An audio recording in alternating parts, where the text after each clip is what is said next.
जय हिंद। एक सीनियर महिला आईएएस ऑफिसर अपनी जीवन भर की कमाई एक इन्वेस्टमेंट प्रोफेशनल को दे देती है डबल करने के लिए।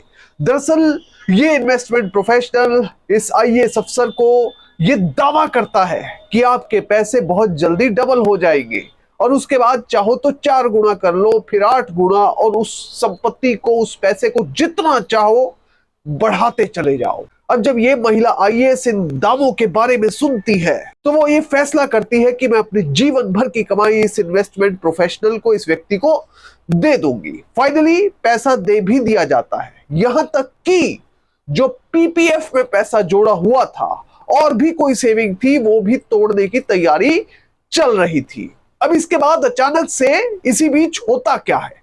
होता यह है कि इस महिला आईएएस को पैसे की जरूरत पड़ जाती है और जब पैसे की जरूरत पड़ती है तो एक ऐसा सच निकलकर सामने आता है जिसे सुनकर और देखकर इस आईएएस अफसर के पैरों तले जमीन निकल जाती है। इस केस के बारे में बात करेंगे, पर सबसे पहले आपसे अपील कि आप बड़ी संख्या में हमारे वीडियोस को देख रहे हैं पर चैनल सब्सक्राइब नहीं कर रहे। अगर आप इस वीडियो को देख रहे हैं तो फौरन चैनल को सब्सक्राइब कीजिए, बेल नोटिफिकेशन ऑन कीजिए, वीडियो को ज्यादा से ज्यादा शेयर कीजिए और इसके साथ ही अपना कमेंट देना ना भूलें। इस पूरे केस की सच्चाई जानने के लिए वीडियो को बिल्कुल आखिर तक देखें, कतई भी स्किप ना करें। अब ये पूरा मामला समझने के लिए आपको 2 जगह चलना पड़ेगा। एक है महाराष्ट्र, जहां पर इस आईएएस अफसर की पोस्टिंग है रिपोर्टेड फैक्ट्स के मुताबिक और दावों के मुताबिक। वहीं दूसरी तरफ आपको चलना पड़ेगा हरियाणा। अब इस सीनियर महिला आईएएस अधिकारी का अपने एक रिश्तेदार के यहां आना जाना लगा रहता था, जो कि हरियाणा के गुरुग्राम में रहते थे। एनसीआर में ये इलाका आता है, दिल्ली से बिल्कुल सटा हुआ है और दिल्ली में अक्सर ये महिला आईएएस अधिकारी आया करती थी रिपोर्टेड फैक्ट्स के मुताबिक। अब जब भी दिल्ली में आना होता तो कई बार इस रिश्तेदार से मुलाकात हो जाया करती। अब इस बार भी साल है 2023, साल 2023 में ये अपने रिश्तेदार से मिलने गई हुई थी। अब तभी अचानक से इस बीच एक और व्यक्ति वहां पर पहुंच जाता है, जो कि रिश्तेदार का ही कोई जानने वाला होता है। अब जो रिपोर्टेड फैक्ट्स के मुताबिक इस महिला आईएएस अधिकारी का रिश्तेदार होता है, वो इस तीसरे व्यक्ति को इंट्रोड्यूस करता है एक फाइनेंशियल इन्वेस्टमेंट एडवाइजर के तौर पर। वो कहता है कि ये फाइनेंशियल एडवाइजर है और ये बड़े स्तर पर एनसीआर में लोगों का पैसा लगाते हैं और उस पर अच्छे रिटर्न देते हैं।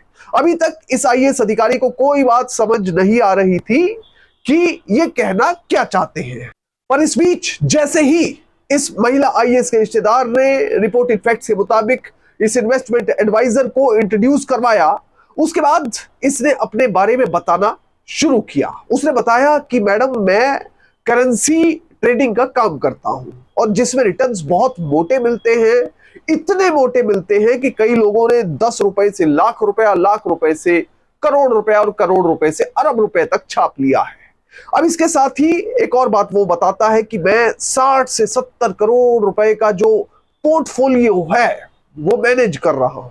100 करोड़ का इंतजार है। अगर ये राशि 100 करोड़ तक पहुंचती है तो मुझे बिजनेस का लाइसेंस मिल जाएगा, जिसके बाद मैं रिटर्न्स अपनी तरफ से भी कुछ कंसेशनल तौर पर ज्यादा दे दिया करूंगा। और कुछ समय बाद वो एक और दावा करता है कि आपने जो इन्वेस्टमेंट के लिए पैसा दिया, मान लीजिए, वो साथ के साथ ही कुछ ही दिनों में 75 लाख और 8 अगस्त तक का मैडम इंतजार कीजिए। रिपोर्ट इन फैक्ट्स के मुताबिक उसने कहा कि 8 अगस्त तक आपका लगाया पैसा सीधा डबल। अब इतने दावे करने के बाद भी महिला आईएएस कन्विंस नहीं हुई। उसके बाद इस इन्वेस्टमेंट एडवाइजर ने अपना लैपटॉप निकाल लिया। उसने लैपटॉप निकालकर एक एक कर हर व्यक्ति की इन्वेस्टमेंट और उनके रिटर्न्स दिखाने शुरू किए। उसने दिखाया कि फलाना ये व्यक्ति है, ये भी सीनियर अधिकारी है, ये भी सीनियर कोई बड़ी पोस्ट पर बैठा हुआ व्यक्ति है, इसने इतना पैसा लगाया, देखिए इतने ही समय में इसने इतना पैसा कमा लिया। अब जब ये बात इस आईएएस अधिकारी को पता लगती है, अब यहां पर कन्विंस ये महिला आईएएस होने लगी थी। पर एक बात रिपोर्टेड फैक्ट्स के मुताबिक इस आईएएस अधिकारी ने इस इन्वेस्टमेंट एडवाइजर को कही कि देखिए, मैं काफी हद तक कन्विंस हूं, मैं पैसा लगा भी दूंगी, पर 2 बातें ध्यान रखना।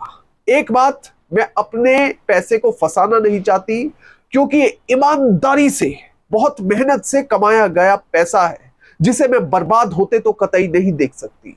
दूसरी चीज, मैं अपने पैसे को गैर कानूनी काम में कतई नहीं लगाऊंगी, यह भी आपको ध्यान रखना होगा।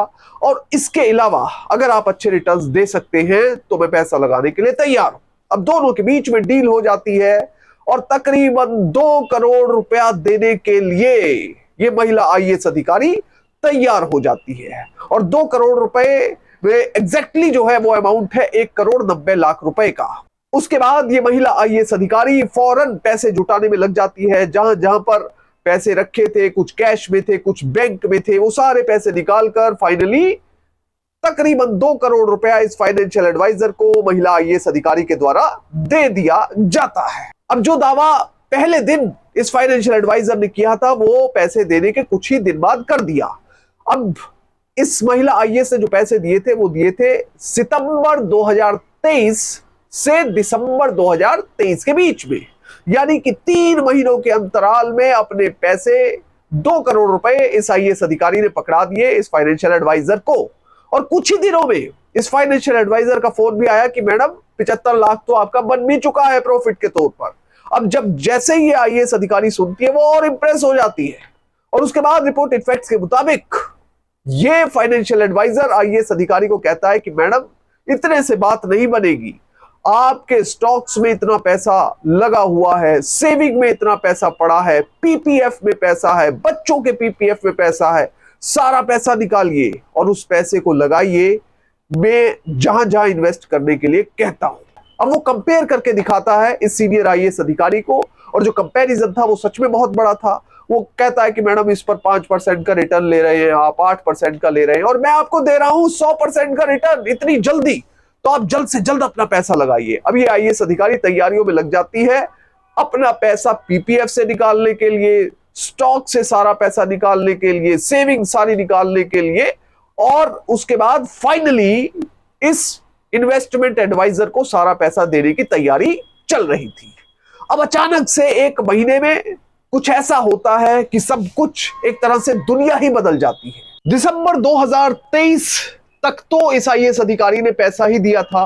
अब 1 महीने में जनवरी 2024 में इस आईएएस अधिकारी की तबीयत खराब हो जाती है, एक मेडिकल इमरजेंसी आ जाती है जिसमें कि पैसे की जरूरत पड़ती है, और पैसा भी लाखों में करोड़ों में चाहिए था। आईएएस अधिकारी के पास जितना भी सेविंग और पैसा पड़ा हुआ था वो सारा इस इन्वेस्टमेंट एडवाइजर को दे चुकी थी। उसके बाद उसके दिमाग में आता है कि इन्वेस्टमेंट एडवाइजर को इतना पैसा दिया है, उसने कहा था कुछ ही समय में 75 लाख का तो प्रॉफिट हो ही चुका है, तो क्यों ना उससे सिर्फ प्रॉफिट की रकम ले ली जाए और जो मूल है वो उसके पास रख दिया जाए। तो इतना तो बनता ही है ना कि अगर आप 1 महीने में 75 लाख के प्रॉफिट का दावा कर रहे हैं, कुछ ही महीनों में डबल करने की बात कर रहे हैं। तो इस महिला आईएएस अधिकारी ने फोन मिलाया सीधा फाइनेंशियल एडवाइजर को और कहा कि मेरे को मेडिकल इमरजेंसी आ गई है, हॉस्पिटल में पैसे देने हैं, पैसे देने के लिए मेरे पास है नहीं, इसलिए आपको मुझे पैसे देने पड़ेंगे। अब अपने पैसे ये वापस जब मांगती है तो जो फाइनेंशियल एडवाइजर होता है वो इधर उधर की बातें करता है। वो कहता है मैडम देखिए पैसा भी लगाया है, इमीडिएटली अगर आप मार्केट से पैसा निकालेंगी तो वो आपको रिटर्न नहीं देगा, फायदा नहीं होगा, बल्कि उसमें नुकसान होगा, आप कुछ इंतजार कीजिए।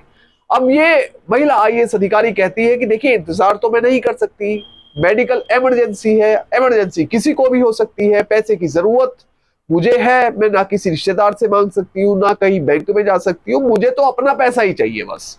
अब जब ये बात ये कन्विंसिंग तौर पर सीधा इस इन्वेस्टमेंट एडवाइजर को कहती है, वो कहता है कि ठीक है मैडम, अगर आप इतना ज्यादा इंसिस्ट कर रही हैं तो मुझे कुछ समय दे, मैं पैसा जितना हो सकता है मैं निकाल कर आपको देता हूं। अब ये जो फाइनेंशियल एडवाइजर था वो फोन जो है वो कम उठाने लगा था इस महिला आईएएस अधिकारी के, क्योंकि वो उन्हें जरूरत थी पैसे की, वो बार बार फोन करती, वो कभी ऑन एंड ऑफ फोन उठाता, कभी नहीं उठाता, कभी मैसेज का रिप्लाई करता, कभी नहीं करता। अब करते करते देखिए जनवरी में मेडिकल इमरजेंसी आई, करते करते 2 महीने का समय बीत गया और मार्च आ गया, और मार्च में इतने बार फोन कॉल, इतने बार मैसेज करने के बाद, इतना दबाव डालने के बाद 2 करोड़ रुपए में से 25 लाख रुपए ये इन्वेस्टमेंट एडवाइजर वापस दे देता है इस महिला आईएएस अधिकारी को। अब 25 लाख रुपए तो मिल गए, बाकी के पैसे का क्या? ये महिला आईएएस अधिकारी कहती है कि मुझे तो और ज्यादा पैसों की जरूरत है, मैं किसी रिश्तेदार से भी नहीं मांग सकती, अच्छा नहीं लगता, मैं इतने बड़े स्टेटस की ऑफिसर हूं, मुझे सिर्फ अपने पैसे वापस दे दीजिए। अब जब ये बात इस इन्वेस्टमेंट एडवाइजर को ये महिला आईएएस कहती है तो वो कहता है कि मैडम इंतजार कीजिए, मैं आपके बाकी के पैसे भी दे देता हूं और साथ में जो प्रॉफिट बना है वो भी दे दूंगा। अब इसके बाद ये जो इन्वेस्टमेंट एडवाइजर है वो पूरी तरह से कथित तौर पर रिपोर्टेड फैक्ट्स के मुताबिक इस महिला आईएएस के फोन ही उठाने बंद कर देता है, नंबर ही बंद हो जाता है, व्हाट्सएप के मैसेज का कोई रिप्लाई नहीं आता है। अब कुछ दिनों का जब समय बीतता है तो ये महिला आईएएस अधिकारी अपने रिश्तेदार से भी संपर्क करती है, वहां से भी कोई जवाब नहीं मिलता। वो भी कहते हैं कि हम कुछ समय से जानते थे, क्योंकि जिन्होंने इन्वेस्टमेंट की थी उन्हीं के जरिए हमें इस व्यक्ति का नाम, पता, एड्रेस, फोन नंबर मिला था, इसीलिए हमने आपसे इंट्रोड्यूस करवा दिया। हमें लगा कि आप इतने बड़े ओहदे पर बैठे हैं, आप कहीं भी इन्वेस्टमेंट करेंगे तो देखकर, जांच परख कर करेंगे, पर हमें क्या पता था कि आप ऐसे इन्वेस्टमेंट कर देंगे। तो अब कुल मिलाकर एक कन्फ्लिक्ट वाली सिचुएशन, एक अजीबोगरीब स्थिति बन गई और ये महिला आईएएस अधिकारी पहुंची पुलिस के पास, तिलक मार्ग पुलिस स्टेशन में। अब थाने में जब एक महिला आईएएस अधिकारी आई, उसने अपना इंट्रोडक्शन दिया और जब पुलिस के अधिकारियों ने इस केस के बारे में सुना, वो भी हैरान परेशान रह गए कि आखिर एक आईएएस अधिकारी को एक नॉर्मल सा व्यक्ति कैसे बेवकूफ बना सकता है, कैसे उसने इस महिला आईएएस अधिकारी की साइकोलॉजी पढ़ी और उन्हें कन्विंस किया और उनके जो जीवन भर की कमाई थी वो कुछ ही महीनों में उनसे ले ली और बाद में उनसे बात भी करनी बंद कर दी। इसके बाद पुलिस एक्शन मोड में आई और उस व्यक्ति की तलाश शुरू कर दी गई। इस पूरे मामले से हमें सीख क्या मिलती है? हमें सीख ये मिलती है कि हमेशा समझदारी से काम ले। किसी का पढ़ा लिखा होना, बड़े पद पर होना, ये कभी भी डिसाइड नहीं करते कि कोई व्यक्ति कितना समझदार होगा। फाइनेंशियल डिसीजन कई बार एक अनपढ़ व्यक्ति भी अच्छे ले लेता है।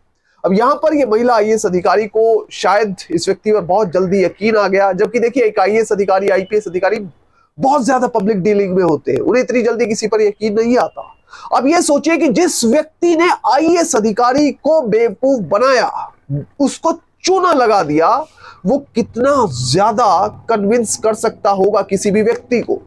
इसलिए हमेशा ऐसे ठगों से सावधान रहे जो कभी भी आपको पैसा डबल करने, 10 गुना करने, 20 गुना करने का लालच देता है, उससे तो खास तौर पर दूर रहिएगा और नमस्ते राम राम बोल दीजिएगा। हमेशा ईमानदारी से ही आगे बढ़ने का रास्ता सही रास्ता होता है। जय हिंद।